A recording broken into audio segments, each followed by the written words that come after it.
Everything begins in a hospital room numbered 666. A guy is tied to the bed, smiling calmly. Another person with white hair approaches, saying that the time has come and asks if he wants to say anything. The guy, expressionless, says he is sure it will be like the book and electricity will heal his body. The man then performs an extremely precise act and electricity surges through the boy on the bed. You can even see the poor guy's skeleton, and the alarm in the room sounds. Immediately, the doctors rush in and take the charred boy away. In the ambulance, everyone is confused. The white-haired guy asks what happened. One of the doctors scowls and says to take this lunatic with them too. Observing the ambulance departure, someone comments that one of the patients is an astronomer and the other was a medical professor. Although they are quite eccentric, theoretically, they have respectable hobbies. The only problem is that these two patients from room 666 always try to kill someone when they have an episode. At the emergency center where the boy was taken, the man asks how he feels while holding a needle. The boy smiles, saying that the acupuncture points really relax his body. The white-haired man asks if it's the little needle he placed on his forehead. The guy in the bed says maybe it is. A circle appeared in front of him with a system activation notice. On that day, on Qingshan Mountain, a fire cat was wreaking havoc. The reporter warned of the dangers and said that warriors had already been sent to deal with the monster. Meanwhile, in the surgical center, the system detected that the new master had a problem in his head. 3 minutes before the surgery began, the doctors asked what the lunatic did this time. The man explained that he tied a little string and shocked him. His heart was beating at 250 per second, and they were going to anesthetize him. Despite being shocked, he said he felt very well. The burns around his skin were just impurities being cleaned. The doctor berated him, saying it was ridiculous to have burned himself because of idiocy. The guy could react and said it was better not to use anesthesia because he liked to use pain to train his mind. Seeing the inhaler approach, he said he wouldn't pay if he were anesthetized. The doctor ignored him, saying a psychiatric patient like him had no money anyway. The protagonist kept saying anesthesia was useless and his mental power. The boy went to sleep, remembering that in childhood, his mother was always exasperated by his antics. At 11 years old, he tried to cut off a useless piece of flesh. After many crazy actions, his mother took him to a psychiatric hospital. While she looked at the results, he asked her to throw him from the 5th floor. The record said he wasn't a danger to society, but was a danger to himself. In the VIP room, the white-haired guy was eating a banana. As soon as the protagonist opened his eyes, he said he was about to level up and needed to be hit with a needle. The white-haired guy agreed, and the protagonist asked if he would use an Earth-level technique. The guy said it wasn't. It was a new version, the universe version, and then stabbed the needle into his arm. After finishing, he asked how the boy felt. The boy said he was hearing voices in his head, and his friend asked what they were saying. He tried to speak, but his heartbeat was just dropping. The doctors were called in frantically to help him, while the strongest man's system activated. Later, the exhausted doctors, having performed surgery all night, celebrated with food brought by a wife. However, as soon as he put it in his mouth, a nurse informed him that the crazy patient had hurt himself again. He threw the food on the floor, questioning how it was possible. She apologized, saying they were not used to dealing with such people. At the psychiatric hospital, a guy asked if they would need a grave for the boy. The chief named Shihag said no. Unfortunately, the protagonist, Lin Fan, was still alive. It was best not to prepare a grave until it was absolutely certain he was dead. When the phone rang, it was the hospital where Lin Fan was, informing them they had just performed surgery and the lunatic had hurt himself again. Shihag turned to the boy, saying they might need a grave after all. Lilifo said he didn't want to deal with the boy anymore and would take him back to their place. Shihag, however, doesn't accept it and says there's no way he's keeping this lunatic in the hospital. He hangs up the phone and slams it on the table. Meanwhile, in front of the room, the white-haired guy wonders why the boy hasn't gotten up. Sitting on the bench looking all innocent, he's curious about the voice in Lin Fan's head. He takes out some needles, suggesting it might be a good idea to try again. The crazy guy uses them all on himself and faints on the bench. In the operating room, the doctor mentions that when he was called to this place, they said he would gain experience with extreme cases. He didn't expect it to be this kind of thing. He had already saved this kid 48 times. He starts to cry, and the nurses wipe the boy's tears. A message appears in front of the protagonist's face from the system, asking if he wants to strengthen his body. Seeing he can't respond, the system decides to choose on its own and selects yes. The body strengthening process begins with a 36-hour countdown. The news continues to report on the creatures appearing, making life difficult for everyone in the city. Outside, Lai Leifu is leaning against the ambulance, thinking everyone is late. Eventually, the nurses and the guys bring Lin Fan's body, saying everything finally went well. Leifu tells them to hurry and get the kid into the ambulance. When the driver arrives, Leifu insists on driving to ensure the kid is taken properly. Just as he's accelerating, one of the nurses asks him to wait. She informs him that the doctor who performed the surgery asked her to give him something. He receives a mask with "I quit" written on it. At the psychiatric hospital, the owner is praying to Amitabha, begging God for Lin Fan not to return. However, he hears the sound of the ambulance and knows the kid is coming. Leifu parks and immediately pulls Lin Fan out. Shihaji comments that there's no need for such haste, the surgery just finished. Approaching the boys, he says that for the sake of their friendship, it would be better if they went back to the hospital. Laifu drops to his knees, saying he can't take them back or all the doctors at his hospital will go crazy. Shihagi feels awkward, not expecting the guy to beg so much. Laifu grabs his shoulder, saying he's sure he cares deeply for the boys. He accelerates the ambulance, saying he can keep both stretchers. Everyone remains silent, knowing the poor owner isn't happy. He approaches Lin Fan and asks how he's feeling. As always, Lin Fan says he's fine, but the hospital staff isn't. On the other side, the white-haired lunatic claims he's perfect too. The poor director simply tells them to take them to the room. Back in 666, they're now in straitjackets. Lin Fan smiles, saying the voice in his head told him the body's strengthening is complete. He feels incredibly powerful. A friend comments that it's amazing they actually succeeded. Lin Fan smiles back, saying the electricity and universal acupuncture really work. The two psychopaths are smiling, and Lin Fan asks if they should try the hammer method again. People are standing at the door, and the director finds it strange that they're so calm. The nurses don't even want to mention that they asked for the hammer to hit each other. Shihag walks away smiling, saying everything is finally under control. Meanwhile, under the moonlight, a girl walks through the city. As she fiddles with her phone, something approaches from behind. Seeing what it is, she gets scared and screams, but is devoured by something. The next morning, Lin Fan wakes up and easily breaks out of the straitjacket. He goes to Zhang and says he's come to save him. Once freed, Fan comments that Lin Fan's abs are very defined and wants to touch them. He pokes him a few times, saying he's very strong. Our boy explains that it's the result of cultivation. His body still has 17 hours left to be fully strengthened. In the corridor, a guy is fiddling with the wires until he's covered by a shadow and is terrified of what it could be. Something touches his shoulder and he turns to see Zhang saying hi. The electrician seems to recognize his face since Shihagi introduces the patients from room 666 to everyone. In that hospital, they are more dangerous than any awakened monster. Zhang smiles and says hi, while the electrician trembles. Amidst this distraction, Lin Fan grabs the hammer and runs off, with Zhang retreating in front of him. The electrician was worn out, thinking that place was really strange. He went to the toolbox and noticed his hammer was missing. Immediately, he heard noises coming from the room and wondered what it was. As the saying goes, curiosity killed the cat. He went to the window to see what was happening. In front of the stretcher, Zhang was tenderizing the meat. The guy trembled and asked if he had seen everything. The poor electrician ran off, shouting that there was a psychopath upstairs. The scene changes, showing the electrician being carried by the doctors, insisting he doesn't want to go back. They are taking him towards the room while he screams that it was all covered in blood. Upon arrival, everything seems peaceful, with the two calmly lying in bed. The only thing present is a small mess on the floor, and they claim to be drinking Sprite. Shihag calms down a bit and tells the electrician that as he can see, nothing is happening there.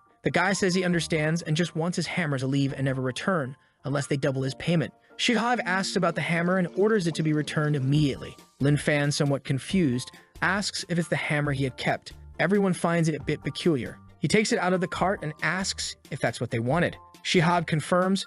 Lin Fan tells him to come and get it, but the director, terrified, says to place it on the ground. Lin Fan refuses, saying the director must come and take it from his hand. The director, scared because tomorrow is his birthday, feels he must show the others not to fear these boys and agrees to go. People are moved by his bravery. He approaches with his heart racing and takes the hammer. Everyone congratulates him for returning alive. He gives the hammer back to the electrician, assuring there's nothing to fear, but the electrician notices the poor director is sweating heavily. Night falls and news about monsters continues.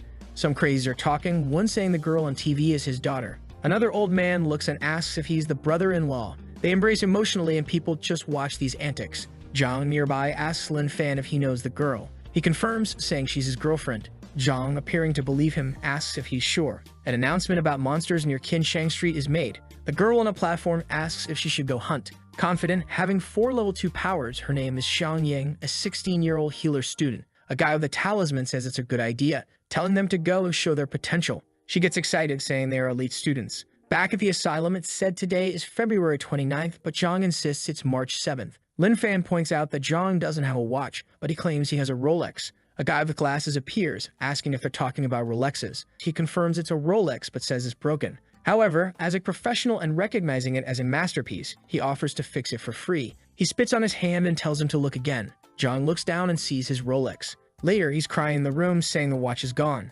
Lin Fan gives him a juice to calm him down. They chat, and Lin Fan mentions hearing the voice in his head again. Zhang asks what it wants when suddenly everything pauses. The system announces that now the body is fully healed, he will be teleported to another universe, but his existence here will be frozen. To return, he must help the founder of the Celestial Forge deal with some schoolboys. In a pink room, a boy feels an aura.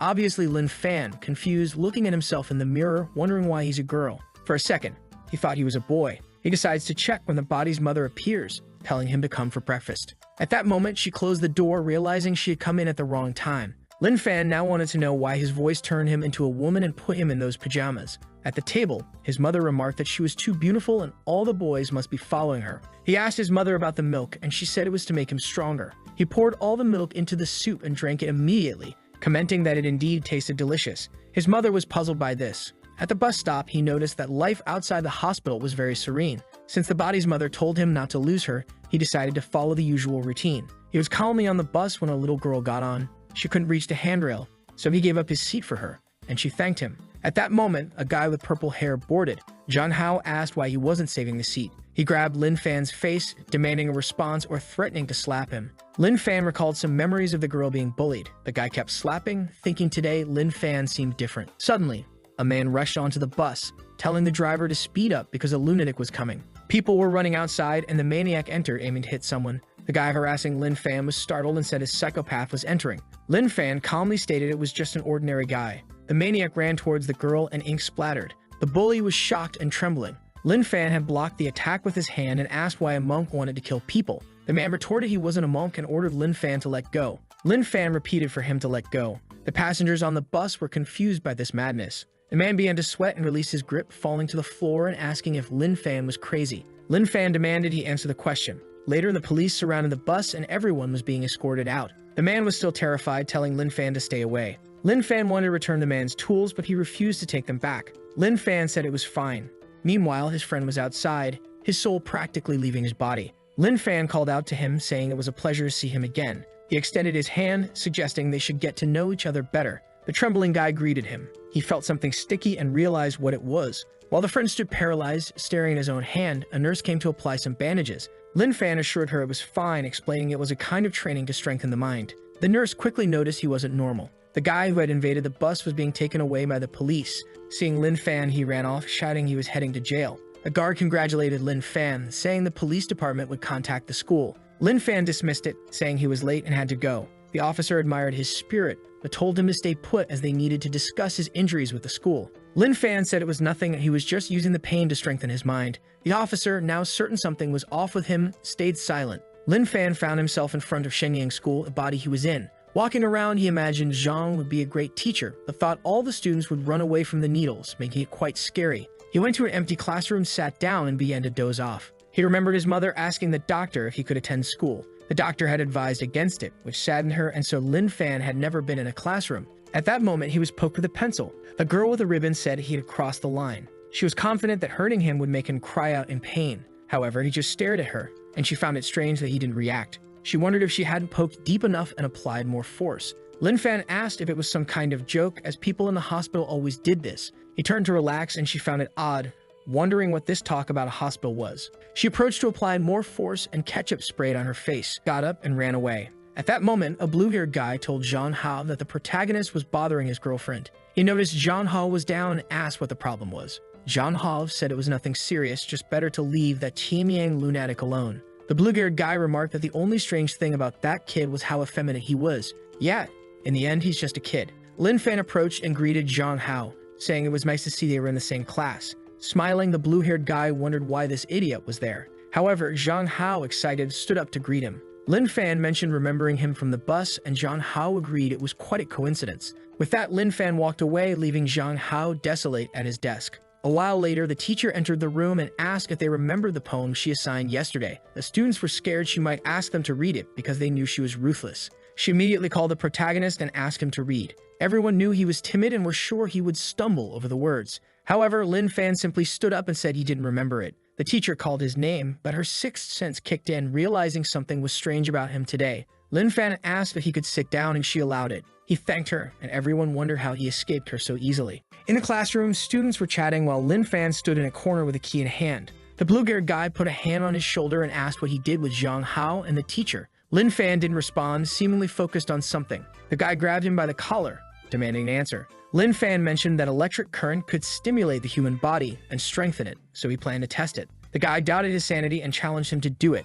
Without hesitation, Lin Fan inserted the key and both were shocked, literally. Another friend, noticing the commotion, asked what was happening and got shocked too. From a distance, someone asked if they were forming a train. Soon, the whole class was being shocked. Lin Fan commented that the amperage was too low, making it ineffective, but seeing everyone on the floor, he wondered why they were all sleeping and warned they might catch a cold. Ignoring them, he decided to go to the bathroom. The teacher at the door was ready to teach trigonometric functions. He opened the door excitedly, but dropped his materials in shock. The entire class was electrocuted. He called emergency services, reporting something strange had happened. Ambulances arrived, and Lin Fan wondered why there were so many, thinking high school was indeed scary. Everyone at school heard that Class 12 was electrocuted except for the kid who used to suffer. Lin Fan was returning when someone called him from behind a tree. He approached, asking if they were calling him, and a Shade girl confirmed. He asked if there was a problem while she trembled, holding a love letter behind her back. Suddenly, someone snatched it from her and asked what it was. A guy named Tang Ji asked if she was going to give it to Chen Yang.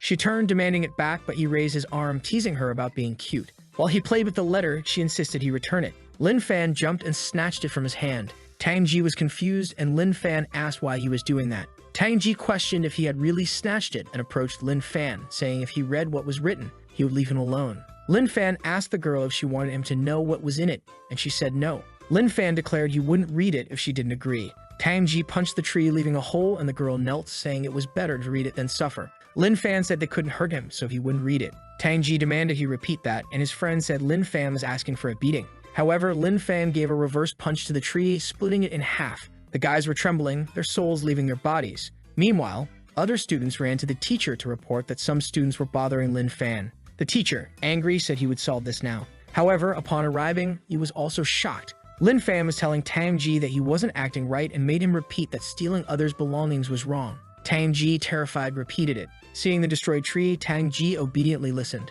Lin Fan slapped the letter on Tang Ji's face, telling him he was too skinny and needed to go home and eat. Embarrassed, Tang Ji agreed and said he was going home. The trio ran off, and the teacher questioned if the story seemed strange. He asked the students if this was normal, and they said no. Lin Fan returned the letter to the girl, but she shyly said she wanted to give it to him. Lin Fan responded that pink letters are usually love confessions, something old Jean told him. She confirmed and asked if he could be her boyfriend. The teacher, sure Lin Fan would accept, told him to reject it. However, Lin Fan said no. He stated that his life goal was to become the strongest man and she didn't deserve him. The girl ran off crying, saying he didn't deserve her. Lin Fan realized it was impossible to understand girls, just like Zhang said, but he didn't care much and left. The body Lin Fan took over, Chen Yang was a lovable and skinny boy, making everyone think he wasn't manly. But the girl thought he was different, and Chen Yang wanted to confess to her. He prayed every night that if she confessed, he would accept. However, Lin Fan told her she didn't deserve him. At the hospital, the doctors were puzzled about what these students were thinking. The boy woke up and told them not to cut his clothes because they were armani, very expensive, and then fainted again. The doctor put his hand on his face, remarking that this kid almost died and was thinking about clothes. Later, the students were all in the same room, obviously exhausted, wondering where their parents were. One asked what happened, and he said it started when he touched Lin Fan. They blamed him, but he told everyone to shut up, not imagining that maniac Lin Fan would do something like that. He mourned that it was all Lin Fan's fault, but strangely, he wasn't in the room. The blue-haired guy said Lin Fan should be in the emergency room since he was the closest. Asked if he was dead, and everyone fell silent. They began to comment that Chenin wasn't such a bad person. Even though they teased him, he was a kind boy in the end. Suddenly, someone knocked on the door. They were sure it was family bringing food, but it was Lin Fan asking if they were his classmates. Everyone was shocked to see him unharmed. He walked in with 2 bags, saying it was hard to find them there. While they wondered how he was intact, he announced he brought milk and sausages for everyone. He approached the blue-haired guy, who told him not to come closer, saying they didn't want his dirty food.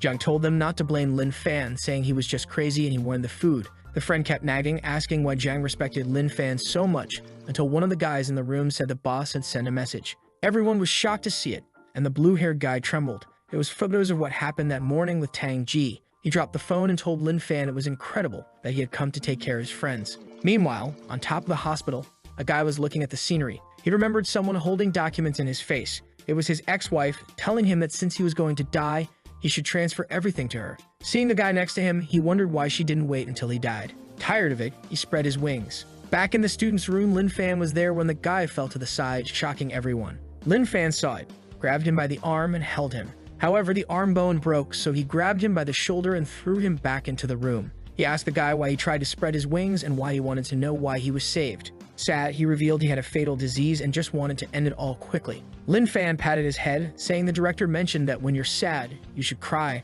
The guy started to cry, clutching Lin Fan's legs and sobbing. The doctors entered the room, asking about the guy who attempted to fly. As he was being taken out, the doctor asked if Lin Fan had really saved him. Zhang Hao then called out to Lin Fan, pointing out that his arm was broken. Lin Fan seemed unfazed, and everyone was scared at how intact this lunatic appeared. He told the doctor it was fine, as he was used to it and would heal quickly. The doctors wondered what he meant by used to it. Meanwhile, the gangsters were talking about how cool he was. Now, everyone at school called him the new boss. The blue-haired guy suggested kneeling, and Tang Ji said he was now the little brother of that kid. In the operating room, Lin Fan refused anesthesia, saying the pain would make him stronger. He told the doctors he was as familiar with that place as they were. They concluded he was going mad from the pain. When Lin Fan tried to refuse the injection again, the doctors told him it was already done. He revealed he had no money and started to sleep. The system analyzed and announced that the mission was complete, awarding him 2 rewards for completing an S-rank task. Time, which had been frozen, would now resume normally. He found himself back in the hospital with Zhang asking what he was talking about.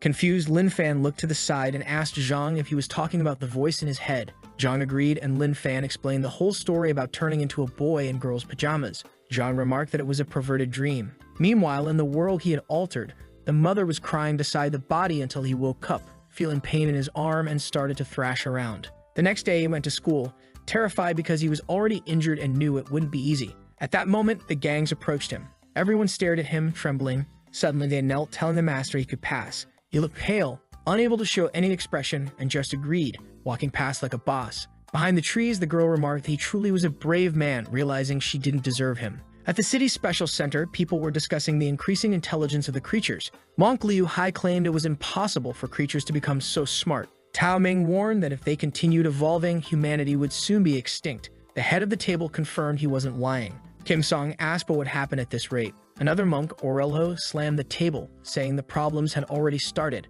Someone then told everyone to shut up, announcing that with this new intelligence, creatures of the same level as adventurers could now defeat them. The leader declared that everyone there would have to fight to the death or save the city. He was the head of the association and the strongest in the city. Back at the hospital, everyone was congratulating the president because it was his birthday. He thanked them, and they told him to make a wish. He clasped his hands, wishing for a calm day. However, at that moment, a boy appeared, saying they had problems with the guys from room 666. The lunatics were causing a revolution, holding up signs saying they wanted something. The staff thought it was eggs or some kind of food and brought them, but the patients said it wasn't what they wanted. They showed the signs again, and no one had any idea what these crazies wanted. The president came and took a look, telling them they wouldn't get it. They stared at him and fell to the ground, thrashing and demanding it. The president frowned and ordered to bring it. The staff, still clueless, asked what it was. Meanwhile, in room 666, Lin Fan was lifting 100 kilograms weights, while Zhang was hanging on a punching bag. Hours later, everything was completely destroyed. Zhang strangely congratulated Lin Fan for enduring his training, indicating Zhang wasn't that weak either. The scene shifted to a tunnel where rats scurried around. Some adventurers were fighting against a giant wolf. Talismans struck its chest. It was Xiang Yang's group from the beginning. She activated the power of a recovery pill and healed the knight in front. He used a sword technique and aimed it at the wolf, hitting it directly. The creature agonized but immediately charged at them. The monk activated the power in his bead necklace, creating a projection to stop the attack. However, the wolf changed its expression and went to swipe with its paw. The talisman-wielding guy screamed as the attack hit Xiang Yang directly. She was thrown against the wall, severely injured. The talisman guy realized it was the wolf's strategy to eliminate the healer first. He warned that the beast wouldn't be easy to defeat and ordered someone to get Xiang Yang out of there. He threw 3 more talismans, but the monster easily defended with its tail. It continued to increase its strength against the monk, who was starting to run out of energy. They realized the creature had pretended to be weak at the beginning. The monk was devoured in front of the group. He launched an attack, and the blue-shirted guy pushed the talisman forward. Perforated, he told his friend to flee. Now face to face with the creature, while the rest of the group was already dead, he screamed for Xiang Yang to get up and run. She could only watch the fight in despair. He activated energy in his blade and charged again. Before his attack could hit, she tried to use a recovery pill on him, which strengthened him, but it was the last of her energy. However, his blade was flung away, and he was crushed by the wolf. Under its paw, he activated a spell, causing his body and the creature to explode. The area was engulfed in flames, but the creature seemed to have survived. Despite being injured, it managed to escape the tunnel. Meanwhile, at the mental hospital, Zhang was counting ants on the grass while Lin Fan followed the system's strategies to strengthen himself. He tried to concentrate as Zhang called him. She picked up an ant and told him to look, saying it was crying. Finding it strange, she noticed Li Fang was red and asked if he was sick. The system warned him to be careful as the technique could explode his body. Zhang started acupuncture to save her friend. He was in pain and screamed, sent flying. A poor ant paid the price. The system notified him that he had unlocked absolute vision, and even the system was confused as to why he had received it. Lin Fan told Zhang he was following the instructions of the voice in his head, but it hurt a lot and he was glad it helped. Zhang, excited, asked how he felt after the acupuncture and if he wanted more. Smiling, he said it was the best ever, but now he was hungry. Zhang had an idea, picked up an ant, and told him to eat it, saying it was a bit sour but very tasty. Just as he was about to try it, a nurse called them for lunch and they released the poor ant. In the cafeteria, people commented on how much he was eating. Lin Fan had devoured about 10 trays. A nurse told him to stop or he'd get a stomachache. She tried to take the tray, but he wouldn't let go. Lin Fan looked at the doctor and said he was still hungry. The doctor wondered if he had an eating disorder. He bit a metal spoon and the doctor was sure something was wrong with him. The system congratulated him on receiving the technique but warned that the side effect was extreme hunger. In the tunnel, people were photographing the aftermath. Unfortunately, no one had survived. A man with an eye patch was there, observing everything. He told someone on the phone that it was 4 against 1, but some prodigies had lost. The person responded that if the rumor about creatures getting smarter was true, it was alarming. The eye patch guy confirmed, saying the monster had targeted the healer first to kill the rest more easily. The voice on the phone asked where the monster was now, and he said it had apparently gone through the sewers. The challenge was now predicting where it would appear next. He told the guy with glasses who alert everyone about the danger. The guy with glasses asked what they should tell the families. He instructed them to clean up the bodies and tell the families that the kids were amazing and did a great job, but they were a bit stubborn and reckless. He then advised not to mention that last part. Back with the president, someone arrived to inform him that the kitchen staff had all fainted. The poor president asked for an explanation. 2 hours earlier, people were remarking that Lin Fan seemed strange for being so hungry. As he was being taken away, another lunatic asked when he would return the food in his belly. Lin Fan looked at Zhang, who confirmed something. Knowing his friend needed help, he reached out his hand on the table and started headbutting it. Everyone rushed to stop him before he hurt himself, and in the commotion, Lin Fan escaped, giving a thumbs up to his friend, who returned it, battered but grateful. With the mission complete, Lin Fan headed to the kitchen where the women were working. They were calm until a shadow appeared, saying it was hungry. They were startled and saw Lin Fan, who said he wanted to eat a lot of meat. Everyone knew who the patients from room 666 were and fainted immediately. Back with the president, after receiving this information, he ordered a raise for the poor women and asked why Lin Fan was so hungry. The nurse explained that they were still running tests but didn't know the cause yet. That night, near the hospital's sewer, a paw emerged, sensing no fighters sent nearby. It was the wolf from earlier needing a quiet place to heal. Moving like a shadow, it concluded that it was best to find a kind human to care for it. Transforming into a puppy, it thought that looking cute would make anyone unable to resist. Once they saw it was injured, they would surely care for it. In room 666, Zhang was complaining that his watch had broken again and needed fixing, but he had no money. Lin Fan said he didn't have any either. Zhang suggested kidnapping someone for ransom, and Lin Fan asked who he would kidnap. Zhang pointed at Lin Fan, saying he could kidnap him and then claim the reward. Lin Fan asked who would pay the ransom, and Zhang said it would be his girlfriend from the TV. Lin Fan corrected him, saying she wasn't his girlfriend, but his wife, and she wouldn't pay anything. Zhang agreed, saying he had heard a saying that one lives longer if they leave all their money with their wife. At that moment, they heard a dog's sound, and Lin Fan said there really was one at the window. The puppy was all cute, but in its mind, it was thinking these stupid humans had taken the bait. Zhang approached, saying it was adorable, and Lin Fan agreed. What they didn't realize was that the dog was stretching from the ground. Zhang decided to let it in to heal it. With the puppy on the bed, Lin Fan said it was lucky because it would receive acupuncture. The puppy got excited, thinking it would heal quickly now. As Zhang prepared, the dog thought that once healed, it would eat both of them. However, it got a needle in its forehead and was paralyzed on the bed. Zhang said that its trembling was a good sign, and since it seemed to be enjoying it, he added more needles. The dog wanted to ask them to stop but was incapacitated within 10 seconds. Zhang was curious why the dog didn't seem to be getting better and asked Lin Fan if he was still hungry. Lin Fan, unfortunately, wasn't full. The system then alerted him that it had found an entity with a lot of energy in front of him. He saw it was the puppy with level 2 energy, and the system even provided a recipe on how to prepare it. Lin Fan found it incredibly cute and concluded that something so cute must be very tasty. The puppy wondered when Cube equated to tasty. Seeing them approach, it was scared as they clearly intended to eat it. Zhang removed the needles, saying there was no point in saving the dog anymore. Lin Fan agreed, saying it was a shame, but the dog would need to be cooked. The puppy realized these two were insane. Zhang patted it and told it to rest in peace. The puppy was getting increasingly angry at being treated this way. Zhang noted it was still alive. Lin Fan said it didn't matter. With that bleeding, it would soon die. They began to pray, saying it was a shame, but it would be a great meal. Zhang complained it was too small, frustrating the puppy further. Tired of holding back, the puppy started transforming back into its true form, a giant wolf. It asked how they dared think of eating it. Zhang smiled, saying that now it was big enough for both of them. The wolf told them to stop underestimating it and went to bite. However, Lin Fan grabbed the wolf by its teeth and threw it onto the bed,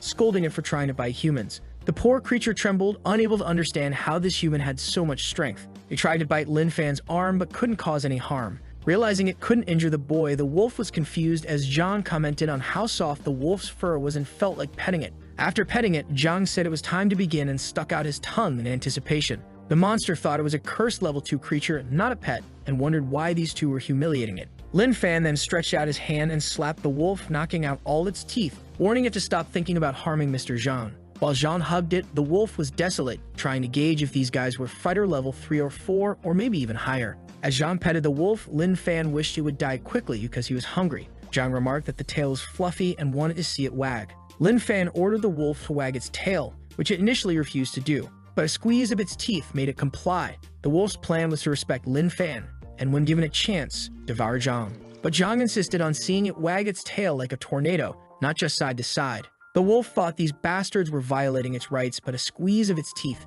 and a slap on the head made it perform the tail helicopter. Zhang said it was the cutest dog ever, and now they were sure it would be delicious. The best part was that it was big enough to feed both of them. Lin Fan stared eagerly at the meal. Then the lunatic asked how they would cook it since he liked fried meat. Lin Fan wanted to make a soup, but the problem was they didn't have a fire. But Wolf felt relieved. But then Lin Fan suggested using electricity. Zhang agreed it was a great idea, saying that in the last training, Lin Fan smelled delicious too. The wolf, lying on the bed, wondered if it was really in the human world. The next scene showed the wolf begging them to stop while being electrocuted. Zhang remarked that electricity was indeed similar to fire in the end. Some other patients observed from a distance, wondering why they weren't invited to the party. A while later, smoke was rising from the wolf, and Zhang commented that it seemed delicious. Lin Fan said it wasn't quite ready yet. The wolf agonized until it lost its life and went to the heavens. Zhang touched the chin and said the meat seemed very good. The psychos were drooling and began to eat. A nurse was walking down the corridor. It was Lu Jiang, one of the new hires. He remembered being told that if something strange happened, he should check room 666. With the power out, he decided to investigate. When he shone his flashlight, he saw Zhang and Lin Fan munching away with the giant head of the wolf behind them. He wondered if he was really holding a head, and Zhang invited him to join them. The poor guy fell to the floor and immediately ran off. The next moment, the president was coming, telling him to stop lying. But the guy insisted it was true. There was a giant-headed dog staring at him. The president turned on the generator and the lights came back on. Entering the room, the lunatics greeted him good night. The president asked what they were doing and what that was. They both said it was a dog rug, having clearly used every part of the creature. Holding it, the doctor recognized it as the fur of a level 2 creature and had no idea how it ended up there. He asked them what happened, and they said they were just sleeping and didn't know. The president questioned if they hadn't left the bed, and they confirmed they were lying down the whole time. However, someone in the background confirmed they were holding a head. The director then asked what Lin Fan was hiding under the sheet. Lin Fan removed the sheet, saying he wasn't hiding anything, but the director pointed out something glowing. Lin Fan looked down, wondering what it was. The director told Lin Fan to hand it over, and he complied. Staring at the lamp, the director considered asking about the rug, but at that moment, the two said they were going to sleep. The poor president, already exhausted, felt like he was aging a year every month working there. He wished them good night and left the room. As soon as he was gone, Zhang asked Lin Fan if he was full. Lin Fan confirmed but had a question. He wondered why the president always found everything he hid but never found Zhang's needles. Zhang revealed that he hid them in his silky hair. Lin Fan found that interesting and decided to grow his hair out to have a hiding place. Consuming the meat would keep him from feeling extra hungry for 3 days. Meanwhile, in a city building, the eye patch guy was exhausted because the families of the group wouldn't stop pestering him. He swore to end the beast that killed them and crush his bones. His assistant mentioned that an old man wanted to talk. The hospital president informed him that he wouldn't believe it, but 2 of his patients had killed the beast he was looking for. Naturally, the eye patch guy was skeptical, but the person hung up. Angry, he punched the wall and jumped out, wondering why he was heading to the mental hospital at midnight. Meanwhile, the new nurse went downstairs to see if he could find the remains of the creature they had eaten. He found a piece of the skull while they were still throwing bones from above. He knew something was wrong, but the skull vanished, leaving him more confused. The poor guy fainted again. Outside, the president was examining the sewer from which the monster had come when the skull approached, spinning. It nearly hit him, but the eye patch guy stopped it, recognizing it and asking how it died. The director reiterated that he already explained. The eye patch guy threw it on the ground, declaring it impossible for a common person to kill such a creature, especially a lunatic. The director insisted that, although crazy, Lin Fan was not ordinary and handed him a notebook containing records of the patients from room 666. Flipping through the pages, the eye patch guy was incredulous, noting how Lin Fan attempted to end himself daily but only grew stronger. The director confirmed this. He then asked if these two killed the beast, and the director affirmed. He wanted to know how they did, but the doctor admitted he had no idea, as the boys had already eaten it. Shocked, the eye patch guy asked for clarification, and the director explained that they ate the beast. Horrified, the eye patch guy surmised the boys had some special talent and wanted to see them. The next day, Lin Fan and Zhang were on the lawn having a staring contest. It had been going on for a while, and Zhang begged Lin Fan to blink, saying he couldn't take it anymore. Lin Fan looked to the side, saying he blinked. Zhang celebrated, claiming victory. The eye patch guy observed from a distance, noting how Lin Fan stared directly at the sun without reacting and wondered if the boy had a unique talent. Turning to the director, he asked if he could take care of Lin Fan given his talent. The director rushed over, confirming if he was serious. The eye patch guy understood if the director was reluctant, but the director eagerly agreed, even offering the white-haired boy. The only condition was that the eye patch guy couldn't return the boys and had to sign a waiver absolving the hospital of any responsibility for their actions. The eye patch guy assured him that his people wouldn't get hurt provided they didn't face beasts alone. The director smiled, finding the arrangement perfect. The eye patch guy explained that the city was at a critical point, and if these boys became good fighters, they would be well treated. The director, fearing they might wreak havoc on the city, warned him. The eye patch guy acknowledged the increasing strength and intelligence of the creatures, assuring the director he would stay and protect the place. With a hand in his pocket, he agreed, expressing his own concerns about humanity's future. "It doesn't matter what creature comes, I will kill it," the Cyclops said with determination. However, he knew that the power of a single person was limited, so the current focus was to train as many fighters as possible. As the boys chatted, he approached and asked if they had eaten the beast last night. They didn't respond, so he repeated the question. The boys exchanged glances and then turned, denying it, saying they hadn't killed or eaten anything. The Cyclops focused power into his palm and approached Lin Fan's face. Lin Fan just watched, wondering what the golden light was. The Cyclops concluded that due to Lin Fan's lack of reaction, he had a maximum potential of rank 3. Zhang then whispered to Lin Fan that the guy wanted to train him. They both acted all cute, saying it was very kind of him. The Cyclops was confused by their behavior. Lin Fan, however, expressed doubt in the Cyclops' training methods, suggesting that with only one eye, he wouldn't be able to see him practice properly. Zhang suggested that Lin Fan should try their training methods, which might even heal the Cyclops' eye. The Cyclops realized these were the methods described in their records. Zhang assured him that Lin Fan was very strong and that if he let them heal his eye, they could train together. Lin Fan added that Zhang was excellent with acupuncture and could easily cure his eye. While the Cyclops considered this, Zhang buzzed around him, asking if he wanted to try. No national-level doctor had been able to heal his eye, so he doubted these boys could. Ultimately, he sat down, deciding to let them try. He was confident that his strength was such that nothing could harm him. Zhang began, and soon there were 20 needles in his head. Zhang announced he was about to use the galaxy technique, halfway to the Milky Way. He placed a needle on the Cyclops' forehead, who asked why the names were so funny. Zhang explained that he had researched for years to perfect and maim this technique, and everyone who experienced it loved it, which Lin Fan confirmed. The Cyclops remarked that it gave an interesting numbness. Since he didn't expect Zhang to achieve anything, he hadn't activated his protective barrier. He didn't anticipate it would have any effect. Then Zhang applied another needle, announcing it was time for the 13th one. The Cyclops felt something reach his brain and began losing consciousness, but Lin Fan saved him. Zhang asked if he had fainted, and Lin Fan confirmed.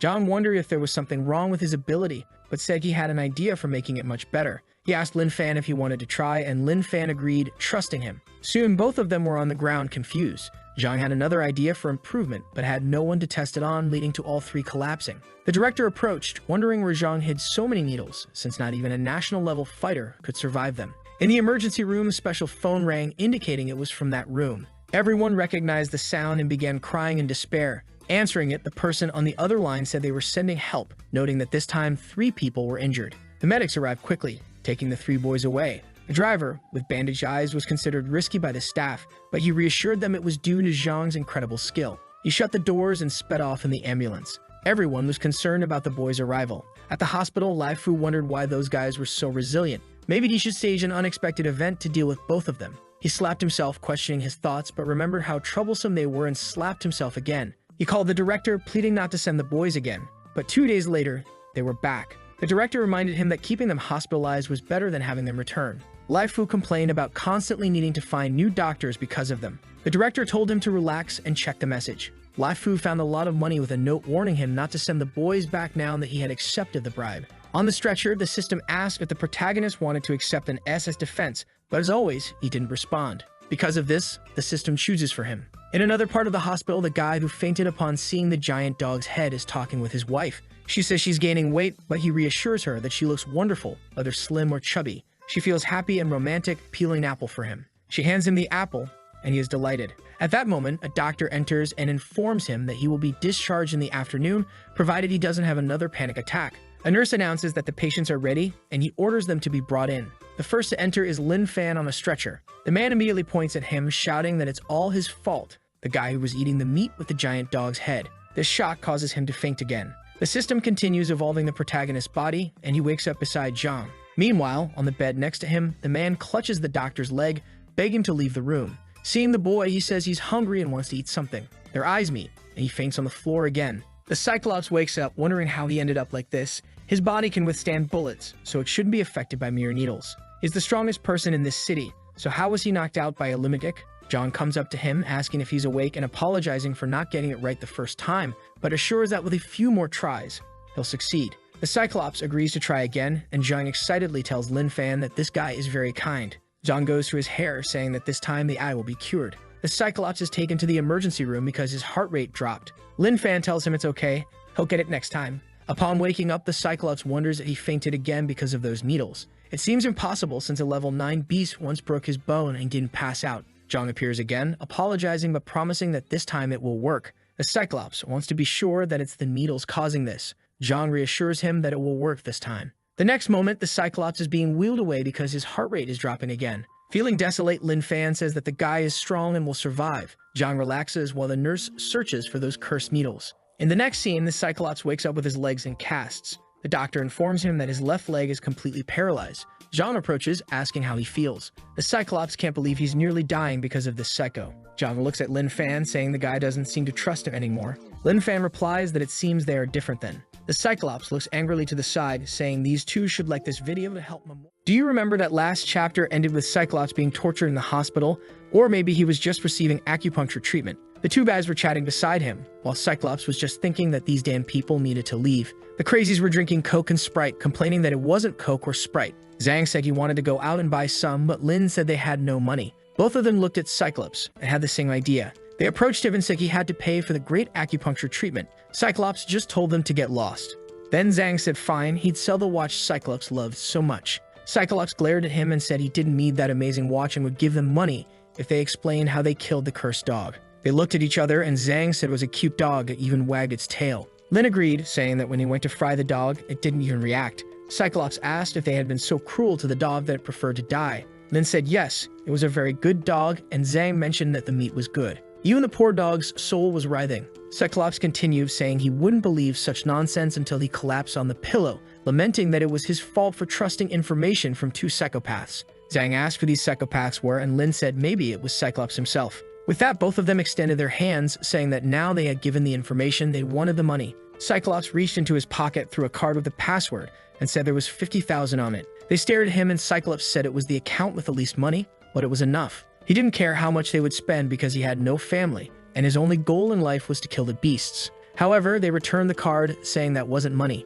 Cyclops told them to go to the bank and withdraw the cash. But they stared at each other, threw the card back, and left, saying this guy was poor and trying to fool them. The poor guy was left there seething with rage, thinking these two were out of their minds. Outside the hospital was a level 2 mystical snake. It sensed that the energy of the people who killed the dog was coming from that direction. But besides the two, it could sense the presence of a high-level fighter. It decided to change direction before more people saw it. However, that's when it noticed something. On a tree next to it, a girl was telling a guy to pay first. The snake just watched, its heart pounding in its head. After a loud hesitation, the guy left. The girl was counting money with the snake right beside her. It figured it could kill her without being noticed by the fighter. It went to bite her, saying the smell was incredible. But it sensed the dog's energy right then and shrank in size. Meanwhile, the woman thought she had earned a lot today. From a distance, Zhang and Lin Fan were approaching. They were wondering where they could buy Coke and Sprite. The girl called them over for a game. They approached, and Lin said he wanted Coke, Sprite, and something to eat. She saw they were holding hands and thought it was a waste of time, it seemed. They looked at each other, confused, and repeated that they wanted Coke and Sprite. That's when the woman noticed they were wearing hospital patient uniforms, and seeing the detail on the shirt, knew they were psychiatric patients. She remembered a day when she was running and looking for her sister. A guy had thrown one of the hospital patients to the ground. He took a doll and asked how she considered it a daughter. He tore it in half while the girl cried, begging him not to do it. She trembled, saying her son had died while the guy laughed. The blonde girl was there just calling for her sister. So with tears in her eyes, she asked the boys where their family was. Zhang said Lin was his family, and Lin said his family was Zhang and the president. The blonde girl understood they had both been abandoned by their families. With that, she took money from the airbag and told them to go buy something. They shook their heads, saying they didn't want money, just to find food. She told them not to worry because she could make money more easily than they thought. Just then, the snake approached from behind Lin Fan, thinking it would now absorb the dog's energy. However, it was grabbed midway and felt confused. The woman was scared, but Lin stretched it out, saying it was a very cute snake, and Zhang agreed. Strangely, the snake felt shy, wondering if they really found it cute. It remembered someone once told it that as long as it stayed small, people would like its identity. It saw a young boy and thought he would find it cute. But as soon as the boy noticed its existence, he was startled, and everyone started throwing stones at it. After that, the children in the park all ran away. The snake was furious, wondering why no one could see how cute it was. Since that day, it hated humans. But now it was in love with the fact that these two really thought it was adorable. It started to caress Lin's arms, saying they were the chosen ones. While the little snake was all affectionate, the system told Lin that if he ate it, he wouldn't be hungry for 3 days. Moreover, as always, it provided the best way to cook it. The little snake was so happy to finally find someone who thought it was cute. Lin then asked the blonde woman if she could help him with something. Meanwhile, in a house, a boy said the smell was great. The blonde woman was in front of a pot, and the two boys eating were saying it was delicious. The little snake had already ended up in the pot with only its head left in the bowl. A bit earlier, when they arrived at the house and it was on the chopping board, it couldn't escape. Lin stretched out the mashie and struck it squarely, but the blade broke in half. The snake felt relieved that at least they couldn't kill it. Being a cursed serpent had its advantages. Then he extended his hand, and the snake thought trying that was ridiculous, until it was torn in half. With that, the blonde woman announced that the soup was ready, and they said the smell was incredible. She said they didn't need to praise it so much and that her daughter liked her cooking. The two boys got excited, saying it would be great to eat together. However, the woman replied that it was okay, and she had already eaten. So the two boys started eating, saying it was delicious, while she was happy to be part of that moment. A while later, Lin said goodbye, and they thanked her for everything she had done. She said it was nothing special and told them to return to the hospital. They agreed, and Lin said her daughter was lucky to have a mother like her. The woman got emotional and said maybe her daughter was very happy indeed. With that, they left, happily jumping down the streets. They passed by a group, and one of them felt something. He wondered why it seemed like an incredible fighter had stared at him, but seeing it was just a hospital patient, he figured he was going crazy.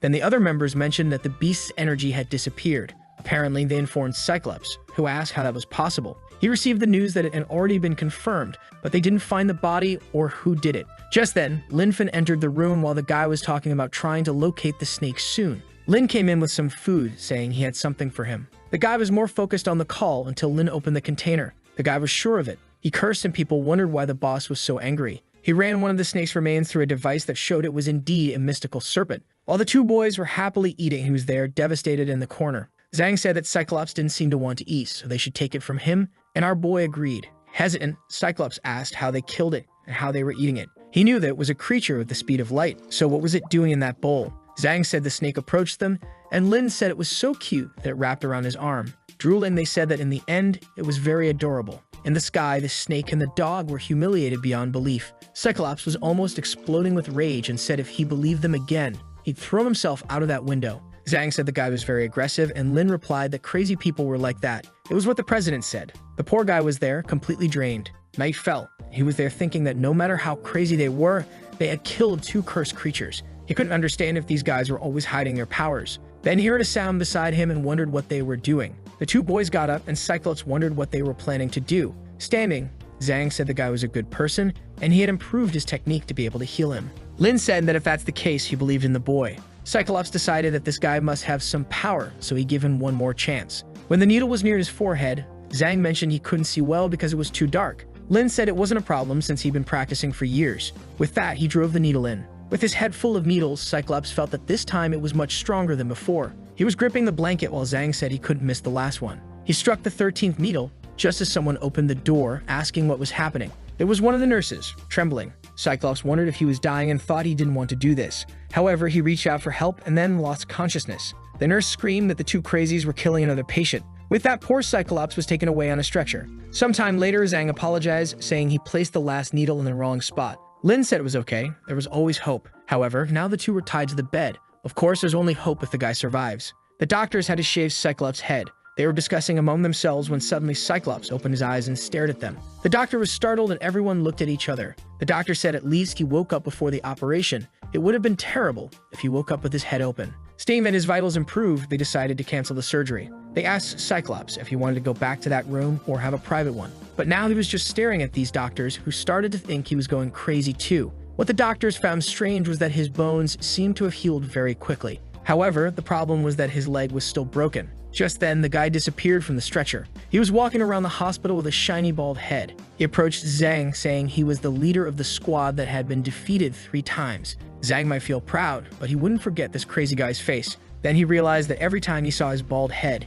he'd remember these damn guys. Lin woke up and said Cyclops was very strong to be alive, but assured him that next time Zhang would succeed. The guy looked back, desolate. He approached the window and said goodbye, hoping never to see either of them again, and jumped out. The nurse was startled and said the patient couldn't handle the pressure of the room. However, he landed on his feet below and called the director, saying that although the boys were strong, their behavior was unacceptable. Hearing this, the poor director dropped his phone, wondering why Cyclops gave him hope if he was going to abandon him in the end. He could only relax for a few days. Then Lai Fu called to tell the director that one of the patients had jumped out the window. The director asked if there was any good news like a death. Lai Fu said unfortunately not. The guy seemed fine and escaped. With that, the director said he understood. After all, he was prepared for this. Lai Fu yelled, saying he wasn't the one who had to do surgeries because of those crazies. And the reason he called was because Cyclops hadn't paid any hospital bills. The director hung up and Lai Fu destroyed the phone in rage. Sometime later, in an ambulance, the 2 boys were being transported. Zhang asked if Lin had managed to cure his eye. Lin said unfortunately not, but next time it would work.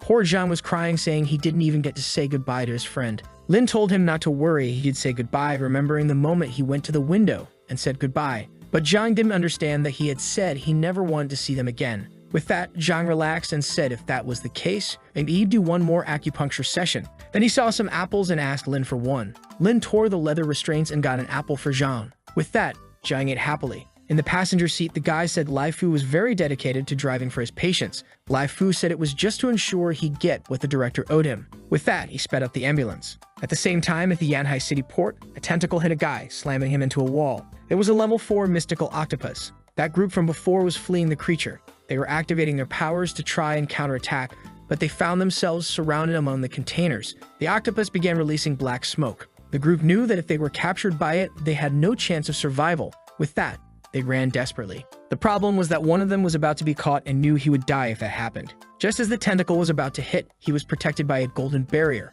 From atop one of the scaffolds, a man said he wasn't in a very good mood. The people recognized him as the boss who told everyone to survive because he would take down the octopus to calm himself a bit. The group was curious to know why he had a shiny bald head. Ignoring them, he used a Buddha attack on the creature, hitting it with a laser that exploded the octopus. Meanwhile, on the bridge, there was a traffic jam.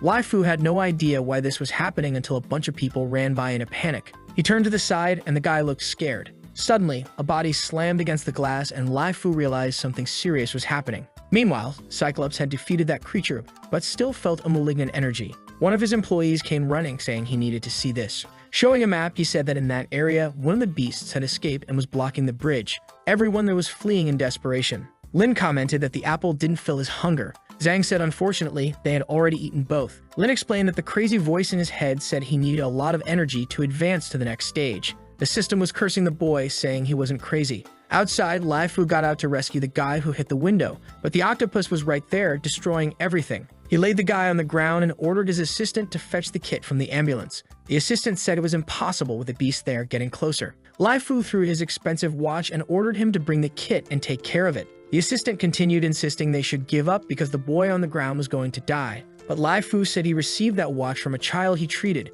and since that day, he swore he would never abandon a patient. The assistant argued that there were 2 other patients in the ambulance. Was he going to let them die?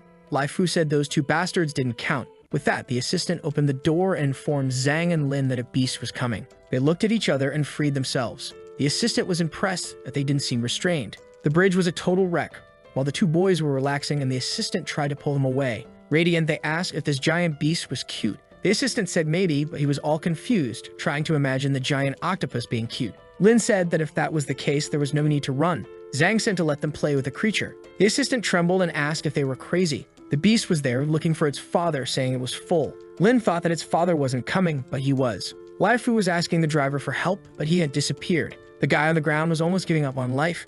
The octopus approached the 2 boys. The assistant said it was too late and better to give up. Just then, the tentacle was about to hit Lai Fu. The assistant told him to run, but Lai Fu stood firm. The octopus asked if they had seen its father around. Lai Fu already knew that was the end for the boy. At that moment, he was about to be entangled by the tentacle, saying if he didn't answer it, he'd die. The assistant on the ground told him to move, and just then, the tentacle rose to kill. When it was about to strike, it was pulled by Lin. The poor octopus was confused, and Lin jumped off the bridge. Lai Fu had closed his eyes, certain he was dead. Slowly, he looked around, saw that the creature was no longer there, and the driver said they had to take the guy to the hospital. Lai Fu was emotional that his friend hadn't fled. The driver told him to shut up, and Lai Fu was confused about how someone could talk like that to the vice president. But the driver said he was the vice president, so it didn't matter. Meanwhile, the octopus was under the bridge, wondering who he was and where he was. From above, Zhang said it was very cute and would be fun to play with. Lin said he'd hold it in place and Zhang should just jump on it. Zhang smiled and jumped, saying to catch him in the air.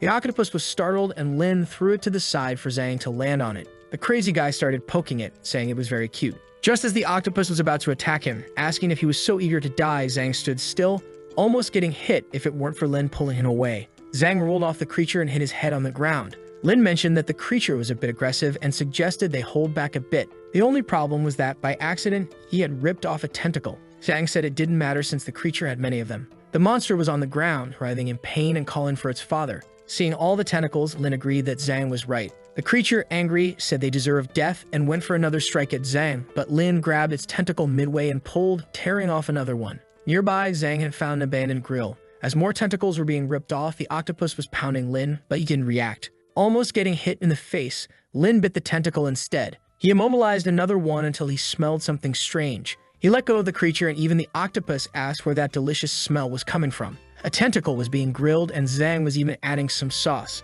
Excited, Zhang said it was perfect. The three approached and the octopus, drooling, didn't realize what was happening until it hit him. Trembling, he saw Zhang cutting his tentacles into pieces. Zhang asked if the smell was good and Lin said it was, biting into a piece and saying it was delicious. After a while, Lin mentioned it was the last one. Unfortunately, the monster had many tentacles, but they ate them all. Lin said he still wasn't full. The octopus lay there, battered and crying, wondering where its father had gone. Zhang, seeing the octopus's head, had an idea. Lin said it was adorable and the plan was made. Soon, the creature was all cut on the grill. Only the consciousness of the octopus thought that its father would never see it again. They kept applying honey and grilling it. They even grilled the creature's eye and Lin said it looked very good. As the last piece cooked, they said they'd see its father in the next life. On the bridge above, the police and Cyclops were asking where the beast was. The guy with the map said he felt its energy. He approached to look and they pinpointed it under the bridge. When they arrived, they found the two boys sleeping. Just look at the map and then at the boys, telling the chief that the energy had disappeared. When Cyclops saw it,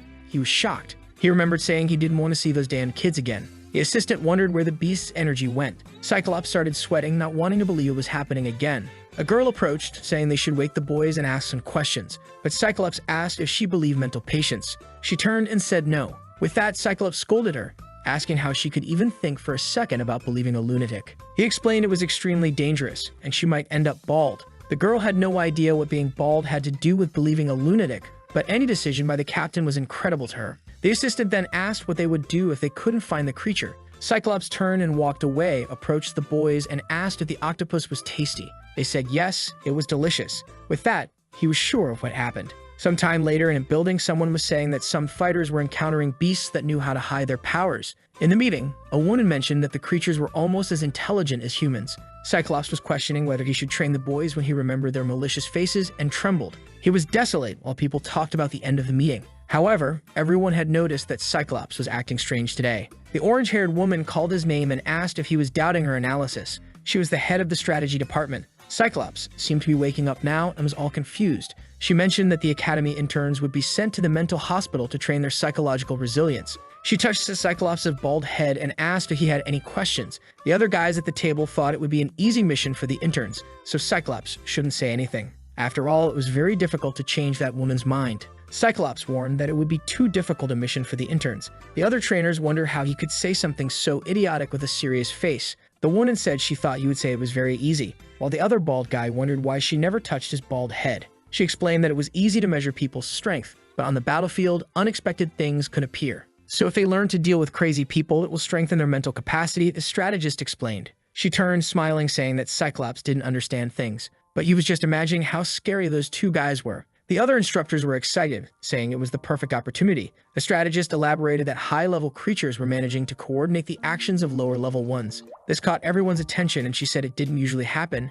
indicating a great danger ahead. They needed more information. 3 days later at the hospital, a colony of ants had finally gathered after days of wandering. Someone came with a large hand, grabbed one of the ants, and took it away from its mate, placing it far away. It hurried back to its mate, only to be grabbed again, leaving the other ant calling it evil. Lin was nearby, calling for Zhang, who, upon waking, said Lin took too long to wake up. Zhang explained that he found a genius ant that always managed to find its way home. Leaning against a tree, Lin asked if he really slept for 3 days. Zhang confirmed, saying he slept like a pig. Lin explained that he slept because the voice in his head said he would reach the next level and that he was going to test something. The ants were finally about to re-enter their home when Lin gave a light touch to the tree, splitting it in half and sending it across the field. Zhang celebrated, saying Lin was indeed much stronger now. The tree was about to crush the poor ant, which wondered why these crazies were always there. Excited, Zhang asked if Lin had gotten stronger because of the galaxy's circulation technique. Lin smiled, saying it was definitely because of that, even as the system grew angry. The ant was there, crying because her mate had died. The group approached, telling her not to worry as she still had everyone else there. Meanwhile, others were looking at the tree, wondering who had done that. Nearby, the duo was staring at a generator. Zhang warned that it seemed very dangerous and that he might not be able to save it. But Lin explained that the voice in his head said it was okay. Zhang reminded him that the voice was crazy, and as the president said, you can't trust crazies. The system wanted to end both of them, but Lin assured that he trusted Zhang to save the boy. Now excited, Zhang said if that was the case, he also trusted Lin. The only problem was how to get up there. Lin said it was easy, jumped and landed on top. He gave a thumbs up, and Zhang said that jump was incredible. A bottle fell to the ground, and one of the doctors arrived, ready to call the president. Lin began to transcend with the energy, telling Zhang he thought he made it. Like a Dragon Ball Z character, he felt the incredible sensation of power, but the next second, he was assured, saying the power was flowing. The guy who called the president said they had a problem. The resident asked if they needed an ambulance for room 666. As the nurses passed, the guy said it might be easier to call the undertakers this time. Lin's skin had turned to charcoal. He was startled, and an explosion occurred.